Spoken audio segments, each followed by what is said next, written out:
The spatial web is a concept for a vision of the third era of the web that is fundamentally based on a network architecture, hence the term web, but not a network of pages or a network of computers, but a network of spaces. So fundamentally, it's a web of spaces. Now, it presumes that within these spaces are agents, both human and otherwise, artificial intelligence agents. There are ways of sensing information or data in those spaces. So Internet of Things and sensors and real-time data sets that come from those, and the ability to project content or information into spaces as well. So spanning everything from sort of digital twins to sort of virtual worlds.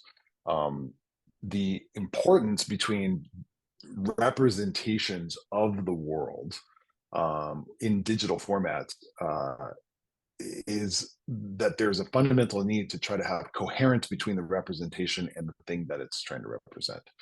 And so what the spatial web protocols or standards aim to do is to make as accurate as possible or as necessary representations of these sort of objects and users and activities and states and properties within any given space. The idea that then these can be networked together means that the information or knowledge within one space can be shared across another. It also allows you to then define not just the interoperability between, say, AI and IoT and robotics and other sort of cyber physical activities or digitally mediated physical activities, but it also allows you to have governance over those activities. So being able to properly model the world in a digital format gives you the ability to have that model shared with other agents and entities, which gives you interoperability. Simultaneously, by having the high degree of accuracy, you can also then govern what those activities are. And as we move towards this, the truth is we don't really want, and everyone's slightly afraid of, the notion of just autonomous things being able to make their own decisions and act on their own decision making, or let's say the results of the outcomes that they arrive at. What you want is smart autonomous things or intelligent autonomous things that you trust to make good decisions or right decisions or the appropriate or accurate, contextually relevant decisions. And so the fear around current approaches to machine learning and AI at planetary scale are concerning, because we don't just want autonomous things that we don't understand, making decisions that we aren't sure how they arrived at, and then giving them control. What we want is things that are capable of doing a better job than even we could do, which, the wisdom of the crowds has demonstrated at scale in things like Wikipedia and crowdsource all kinds of systems. So if you imagine that in software, you can imagine the same sort of aggregate result. That results in this third generation of the web, which we are more or less describe as the ecosystems of intelligence that make up a spatial web. That's a great summary, Gabe. It's almost as if you'd come up with the idea and wrote a best-selling book about it. I just have a slightly, complementary, not slightly, I think it's a complementary philosophical take on this. I think the spatial web is when the distinction between the map and the territory really blurs or becomes abolished. And this continues on the metaphor of like building a nervous system for infrastructure in general, right? So what does the nervous system do?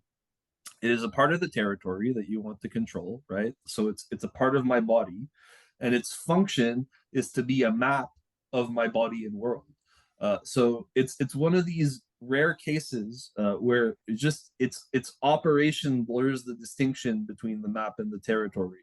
A nervous system is that part of the territory that behaves like a map. And what we want to do is basically, transpose these design principles to infrastructure at large. To create physical processes and structures, based on HSML and active inference, that are part of the territory and that are also a map of that territory. I think philosophically that's a huge deal.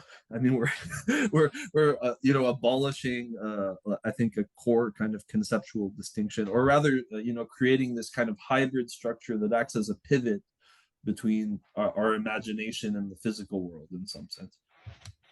Right, so just picking up that theme then, so the representation becomes more real than the thing that is being represented, so which is a nice thought. And I use the word representation because Gabe emphasized that, and it might be just useful just to connect the dots between phrases like belief updating and shared intelligence. When we talk about belief updating, we are talking about getting the representations right. Representations of what? Well, representations of the context that caused our content.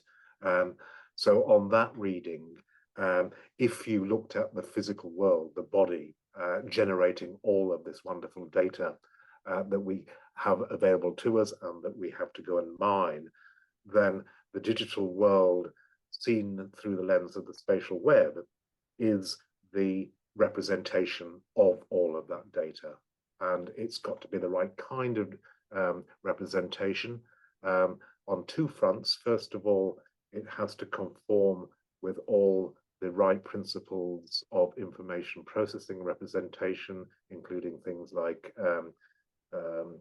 Bayes optimality in terms of sampling the right data, conforming to prior preferences and goals, but also, given that we want to naturalize this and have it a distributed ecosystem of representations, it also entails an internal consistency and a mutual understanding in terms of the representation. So I'm just speaking to Gabe's focus and emphasis or foregrounding the notion of governance. You're never going to be surprised if this works.